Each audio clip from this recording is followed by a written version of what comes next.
des Himmels prächtigen Land, laufet, Brüder, eure Bahn, laufet, Brüder, eure Bahn, freudig, wie ein Held zum Siegen, wie ein Held zum Siegen, laufet, Brüder, eure Bahn.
execute the office of President of the United States. And will, to the best of your ability, and will, to the best of my ability, preserve, protect, and defend the Constitution of the United States. Preserve, protect, and defend the Constitution of the United States. So help you God.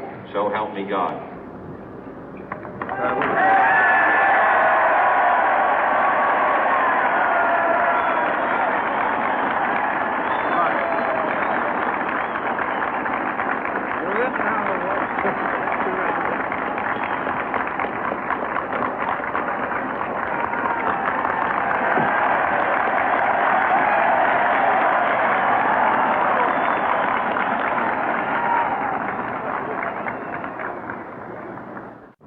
Vice President Johnson, Mr. Speaker, Mr. Chief Justice, President Eisenhower, Vice President Nixon, President Truman, Reverend clergy, fellow citizens.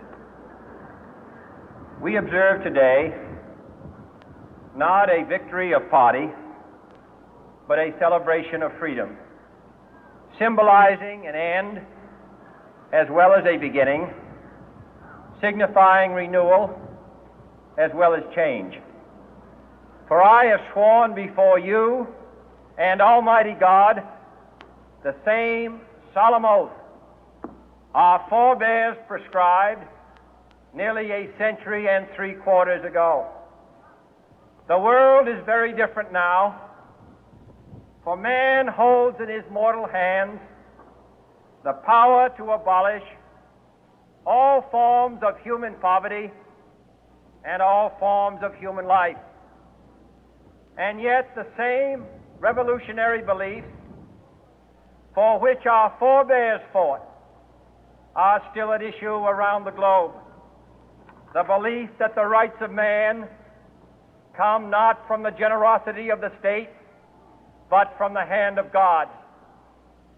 We dare not forget today that we are the heirs of that first revolution.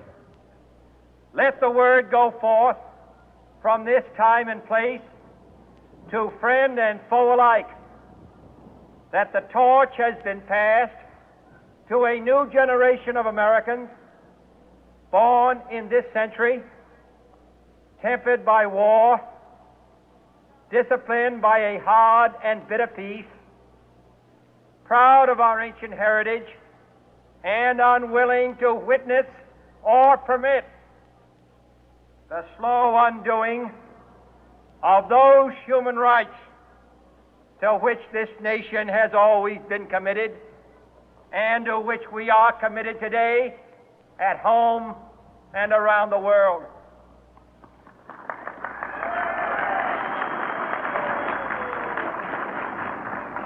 Let every nation know, whether it wishes us well or ill, that we shall pay any price, bear any burden, meet any hardship, support any friend, oppose any foe to assure the survival and the success of liberty.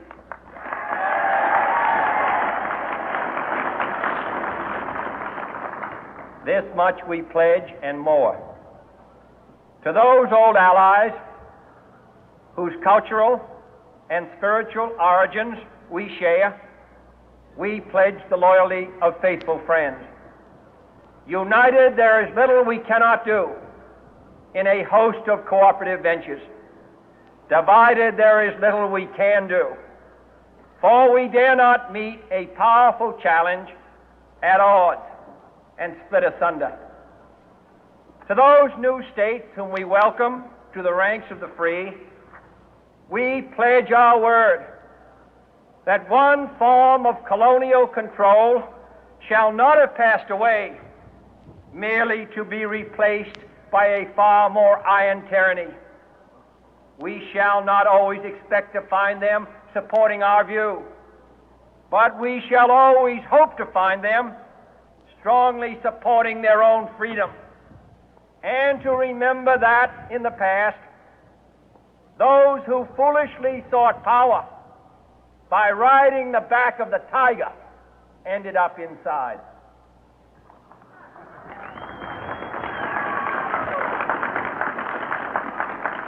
To those people in the huts and villages of half the globe struggling to break the bonds of mass misery, we pledge our best efforts to help them help themselves for whatever period is required, not because the communists may be doing it, not because we seek their votes, but because it is right.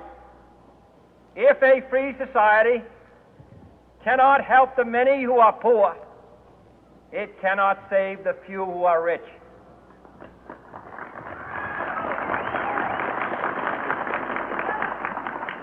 To our sister republics south of our border, we offer a special pledge to convert our good words into good deeds, in a new alliance for progress, to assist free men and free governments in casting off the chains of poverty. But this peaceful revolution of hope cannot become the prey of hostile powers.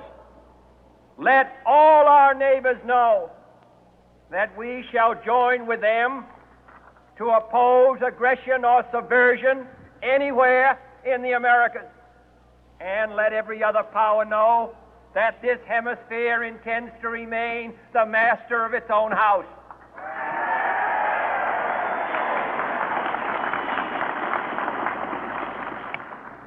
To that World Assembly of Sovereign States, the United Nations, our last best hope, in an age where the instruments of war have far outpaced the instruments of peace, we renew our pledge of support to prevent it from becoming merely a forum for invective, to strengthen its shield of the new and the weak, and to enlarge the area in which its writ may run. Finally, to those nations who would make themselves our adversary, we offer not a pledge, but a request that both sides begin anew the quest for peace. Before the dark powers of destruction, unleashed by science, engulf all humanity in planned or accidental self-destruction, we dare not tempt them with weakness, for only when our arms are sufficient beyond doubt can we be certain beyond doubt that they will never be employed. But neither can two great and powerful groups of nations take comfort from our present course, both sides overburdened by the cost of modern weapons, both rightly alarmed by the steady spread of the deadly atom, yet both racing to alter that uncertain balance of terror that stays the hand of mankind's final war. So let us begin anew, remembering on both sides that civility is not a sign of weakness, and sincerity is always subject to proof. Let us never negotiate out of fear, but let us never fear to negotiate.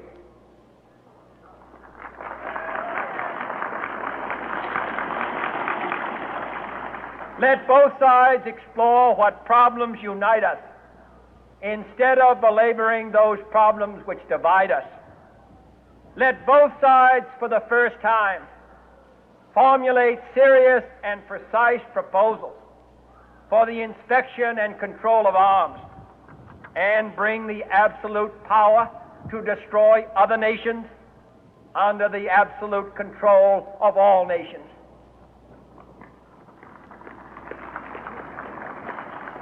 Let both sides seek to invoke the wonders of science instead of its terrors.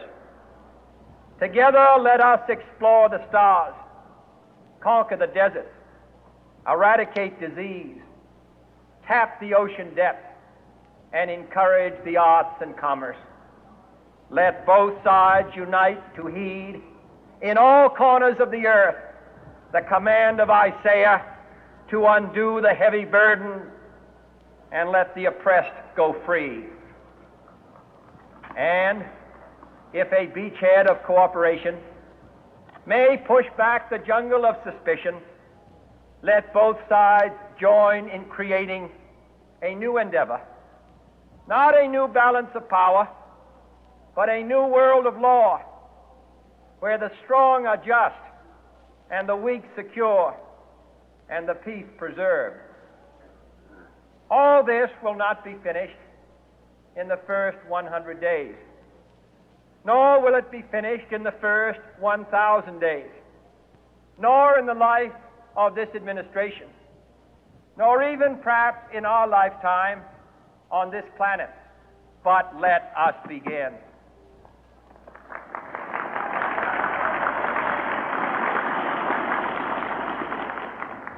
In your hands, my fellow citizens, more than mine, will rest the final success or failure of our course.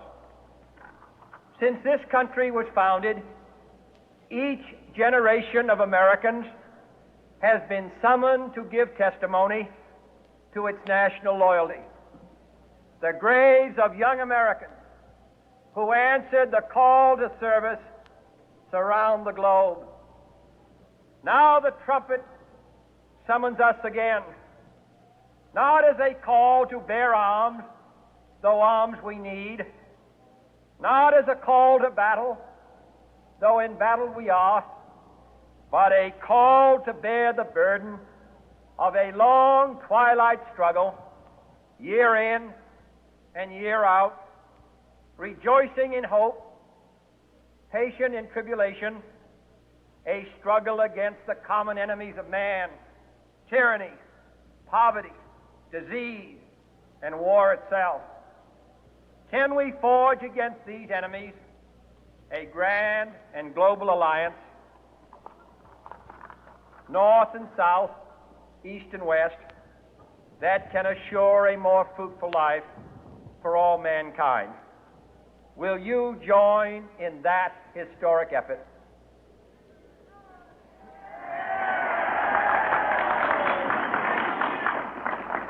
In the long history of the world, only a few generations have been granted the role of defending freedom in its hour of maximum danger.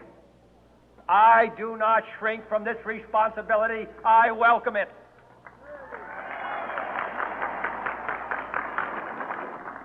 I do not believe that any of us would exchange places with any other people or any other generation. The energy, the faith, the devotion which we bring to this endeavor will light our country and all who serve it. And the glow from that fire can truly light the world. And so, my fellow Americans, ask not what your country can do for you. Ask what you can do for your country.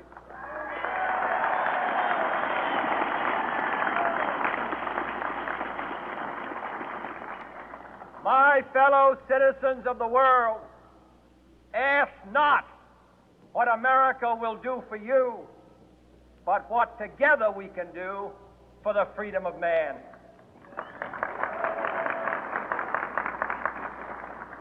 Finally, whether you are citizens of America or citizens of the world, ask of us here the same high standards of strength and sacrifice which we ask of you. With a good conscience, our only sure reward, with history the final judge of our deeds, let us go forth to lead the land we love, asking His blessing and His help, but knowing that here on earth God's work must truly be our own.